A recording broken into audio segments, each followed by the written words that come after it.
Everyone, welcome to physics archives. आज हम लोग करने वाले हैं behaviour of perfect gas and KTG के numericals, kinetic theory of gases के न्यूमेरिकल। इससे पहले जो इसके जो आगे के 2-3 पार्ट्स जो हैं इस चैप्टर के, वो ऑलरेडी अपलोडेड है मेरे यूट्यूब चैनल पे फिजिक्स आर्काइव्स में, फिर आप इसको देख सकते हैं। उसकी लिंक आपको डिस्क्रिप्शन बॉक्स में मिल जाएगी। आज हम लोग कंटिन्यू करने वाले हैं क्वेश्चन नंबर 31 से, क्योंकि पिछले जो क्वेश्चंस थे वो पिछली वीडियोस में हो चुके हैं। वीडियो अगर अच्छी लगे तो लाइक सब्सक्राइब कर दिया करिए, बेल आइकन को प्रेस कर दिया करिए, ज़्यादा से ज़्यादा इसको शेयर करने की कोशिश कीजिए please. At what temperature will the average value of the kinetic energy of the molecule of a gas is 1/3 of the average value of the kinetic energy at 27 degree Celsius. तो इससे पहले वाली video में भी बताया है कि जो काइनेटिक एनर्जी होती है डायरेक्टली प्रोपोर्शनल होती है किसके, टेम्परेचर के। अंडर रूट के नहीं होती है proportional, VRMS under root of temperature के डायरेक्टली प्रोपोर्शनल होता है। तो काइनेटिक एनर्जी में हम लोग क्या लगा सकते हैं, direct K1/K2 is equal to T1/T2। So K1 इसमें बोला गया है कि एवरेज वैल्यू 1/3 हो काइनेटिक एनर्जी की, जो एवरेज वैल्यू है वो 1/3 हो जाएगी किस टेम्परेचर पे। तो इसका मतलब अभी अगर 3 है तो बाद में क्या हो जाएगी, 1 हो जाएगी। 1/3 का ही मतलब होता है। T1 की वैल्यू क्या हो जाएगी, T1 तो हमें नहीं पता है, वही निकालना है। फिर जो T2 हो जाएगा वो 27 + 273 हो जाएगा। तो 27 + 273 कितना हो जाएगा। अच्छा, एक चीज और, ये नहीं होगा यहाँ। हाँ, इसमें बोला गया कि 1/3 of the average kinetic energy at 27 degree Celsius, कि 27 डिग्री सेल्सियस के सामने ही हमें ये रखना पड़ेगा। 27 मतलब 300 केल्विन, और ये वाला टेम्परेचर हमें नहीं पता है T2, क्योंकि वो पूछ रहा है कि किस टेम्परेचर पे इसका 1/3 हो जाएगी। तो इसकी जो काइनेटिक एनर्जी है उसका ही टेम्परेचर रखना पड़ेगा, जिसकी काइनेटिक एनर्जी उसी का टेम्परेचर। तो यहाँ पे T2 की वैल्यू क्या हो जाएगी, 100 केल्विन। 100 केल्विन को अगर हम लोग क्या करें, डिग्री सेल्सियस में चेंज करें, तो डिग्री सेल्सियस में चेंज करने के लिए 273 माइनस करना पड़ेगा, तो 1 माइनस का 173 डिग्री सेल्सियस ये आ जाएगा। नेक्स्ट क्वेश्चन पे आते हैं, क्वेश्चन नंबर 32।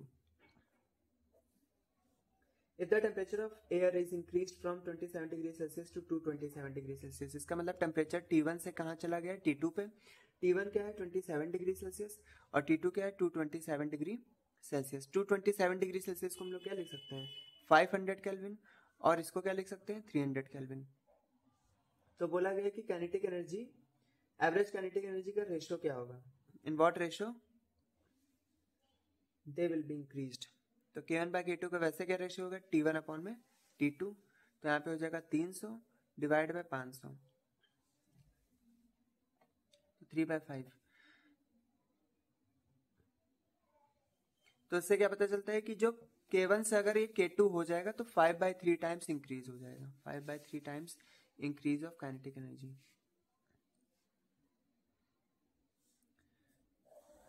नेक्स्ट है क्वेश्चन नंबर 33। 33 में क्या कहा जा रहा है, जो टेम्परेचर है गैस का वो -68 डिग्री सेल्सियस है। मतलब कि जो T1 है -68 डिग्री सेल्सियस है। -68 डिग्री सेल्सियस का मतलब 205 केल्विन। 273 प्लस करा देंगे इसमें। To what temperature should it be heated so that the average kinetic energy of the molecule be doubled? अब इसमें एवरेज काइनेटिक एनर्जी डबल हो रही है, मतलब कि अगर पहले K थी तो अब क्या हो रही है, 2K हो रही है। तो काइनेटिक एनर्जी का जो रेशियो होता है वो डायरेक्टली प्रोपोर्शनल होता है किसके, टेम्परेचर के रेशियो के, मतलब कि इक्वल हो जाएगा टेम्परेचर के रेशियो के। और K1, अब K1 की वैल्यू K है और इसकी वैल्यू 2K है, तो यहाँ पे क्या हो जाएगा, T1 की जगह पे 205 और T2 की जगह पे अभी पता चल जाएगा। तो जो हमारी वैल्यू आएगी ये और ये cancel, T2 is equal to क्या आ जाएगा, 410 केल्विन। पर अगर इसको डिग्री सेल्सियस में चेंज करेंगे तो 137 डिग्री सेल्सियस ये आंसर आ जाएगा। अच्छा, अभी तक ये जो चल रहा था फर्स्ट पार्ट था हमारा, फर्स्ट पार्ट। अब सेकंड पार्ट पे आते हैं। The root mean square velocity of the molecule be doubled. अब रूट मीन स्क्वायर वेलोसिटी मतलब V1 की वैल्यू अगर V है तो V2 की वैल्यू क्या हो जाएगी, 2V हो जाएगी। तो इसका जो रेशियो होगा V1 अपॉन में V2, ये डायरेक्टली प्रोपोर्शनल होता है square root of temperature, absolute temperature के। तो V अपॉन में 2V is equal to under root T1 की जगह पे क्या लिखेंगे 205 और T2 पता नहीं है, अभी पता चल जाएगा।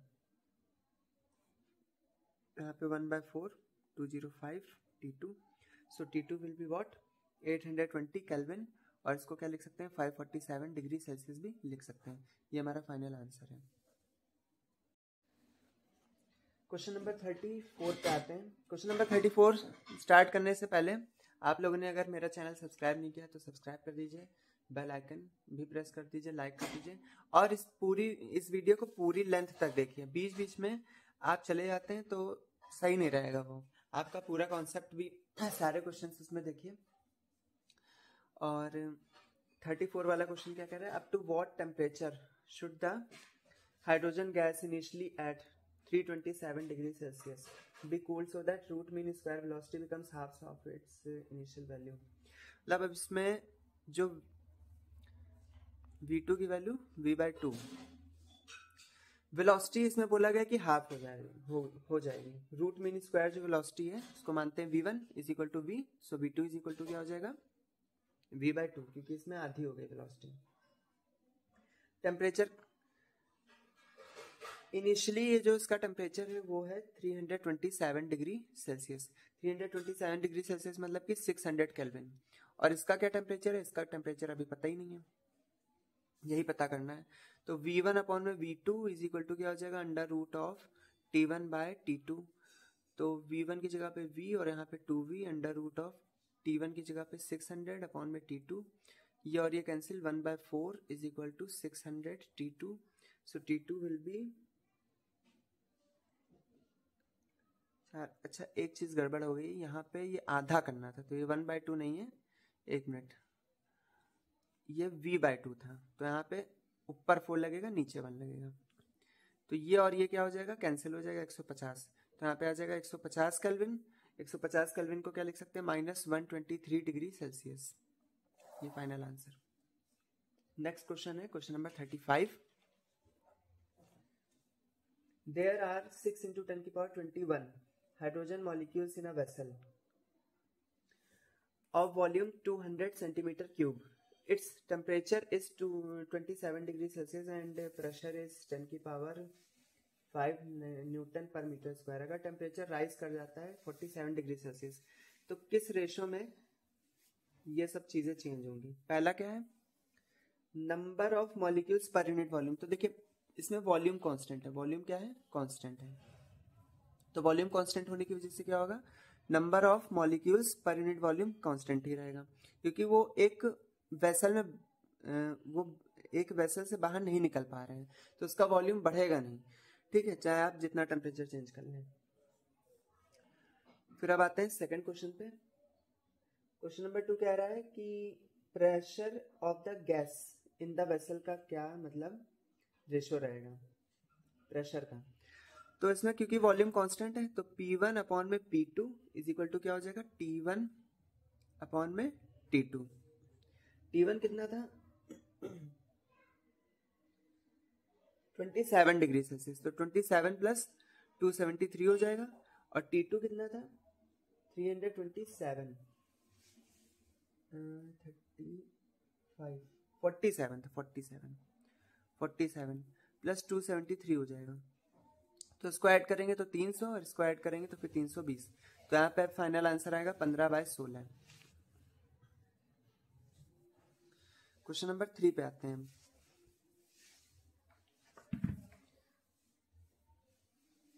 Average kinetic energy of the hydrogen. Average kinetic, अब काइनेटिक एनर्जी भी क्या होती है डायरेक्टली प्रोपोर्शनल होती है एब्सोल्यूट टेम्परेचर के, तो ये भी वही रेशियो हो जाएगा 300/320 is equal to 15/16। Question number 36। Calculate the hydrogen molecular weight is equal to 2 at 27 degree Celsius. First kinetic energy of 1 mole of gas, second kinetic energy of 1 gram gas, and third root mean square velocity of the molecule. सबसे पहले kinetic energy 1 मोल gas की हमें निकालनी है अगर temperature ये है, तो काइनेटिक एनर्जी के लिए क्या फॉर्मूला यूज होता है 1 मोल के लिए kinetic energy is equal to 3/2 RT।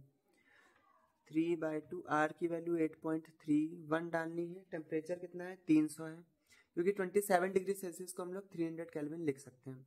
तो जो फाइनल आंसर आएगा 3.74 इंटू 10⁻³ जूल आ जाएगा। फिर kinetic energy of 1 gram gas, 1 gram gas की हमें निकालनी है। तो इसके लिए क्या लगेगा, ये पहला पार्ट था, अब ये दूसरा पार्ट है। इसमें जो काइनेटिक एनर्जी हो जाएगी 1 ग्राम गैस की निकालनी है, तो 2 ग्राम की अगर इतनी है, ये एक्चुअली है क्या, ये 1 मोल की है। 1 मोल मतलब 2 ग्राम। ये किसका है, ये 2 ग्राम की है, 2 ग्राम H2 की। अब इसमें बोला है कि 1 ग्राम H2 की कितनी हो जाएगी, तो 1 ग्राम की कितनी हो जाएगी, तो आप कॉमन सेंसर भी लगा सकते हैं कि 3.74 डिवाइड बाई 2 इंटू 10⁻³ तो आ जाएगा 1.87 इंटू 10⁻³। नहीं तो ये जो बुक में हिंट दी गई उससे भी कर सकते हैं। थर्ड में क्या बोला गया है, रूट मीन स्क्वायर वेलोसिटी निकालनी। तो थर्ड में क्या हो जाएगा, रूट मीन स्क्वायर वेलोसिटी का एक ये भी फॉर्मूला होता है 3RT/m। R की जगह पे ये वैल्यू डालनी है 8.31, T की जगह पे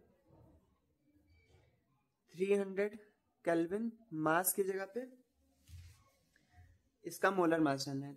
तो मोलर मास क्या हो जाएगा इसका 2 ग्राम। अब ग्राम में डेटा नहीं यूज करना है, SI यूनिट यूज करनी है। तो फिर 2 इंटू 10 की पावर कितना हो जाएगा -3 kg। तो VRMS का फॉर्मूला क्या होता है 3RT/m। 3 इंटू R की जगह पे 8.31 इंटू T की जगह पे 300 divide by molar mass 2 into 10⁻³ जब ये पूरा सॉल्व होगा तो फिर 1.93 इंटू 10⁻³ मीटर पर सेकेंड आंसर आ जाएगा। क्वेश्चन नंबर 36 भी हो गया है। क्वेश्चन नंबर 37 पे आते हैं। उम्मीद है कि आप अभी तक मतलब इस वीडियो को देख रहे होंगे, और अगर आप इस वीडियो को अभी तक देख रहे हैं तो फिर कमेंट कर दीजिएगा। इसमें कोई भी आप कहाँ से रहते हैं, कुछ भी वीडियो के बारे में बता दीजिएगा, लेकिन कर दीजिएगा कमेंट।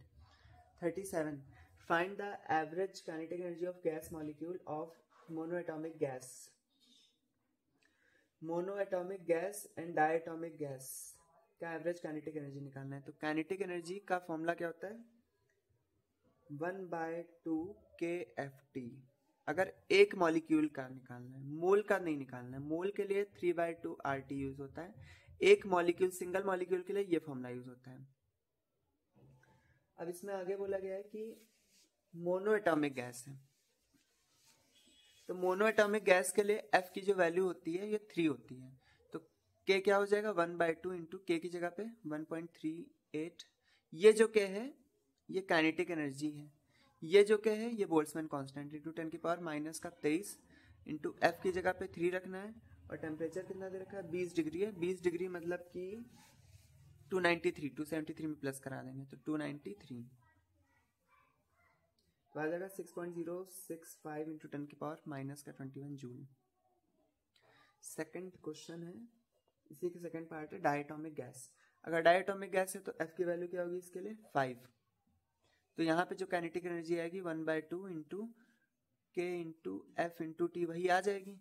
तो 1/2 K की जगह पे 1.38 इंटू 10⁻⁻23 इंटू इसकी जगह पे 5 और T की जगह पे इसका टेम्परेचर 293 हो जाएगा।